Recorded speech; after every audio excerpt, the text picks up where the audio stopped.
বাল্য বিবাহ মুক্ত ৰাজ্য হিসাবে গড় দিম। আমি বিদ্যালয়েৰ শিক্ষক কৰ্মচাৰী অভিভাবক অভিভাবিকা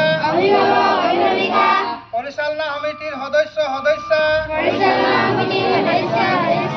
আৰু সকলো স্তৰৰ জনসাধাৰণে ৰাইজৰ মাজত বাল্য বিবাহ বিৰোধী সজাগতা অনুষ্ঠিত কৰি ৰাইজক আৰু উঠি অহা ল'ৰা ছোৱালীহঁতক বাল্য বিবাহৰ কুপ্ৰভাৱৰ বিষয়ে সজাগ কৰিম, যাতে আমাৰ অঞ্চল আমাৰ ৰাজ্য আৰু আমাৰ দেশখন বাল্য বিবাহ মুক্ত অঞ্চল হিচাপে প্ৰতিষ্ঠা কৰিব পাৰোঁ।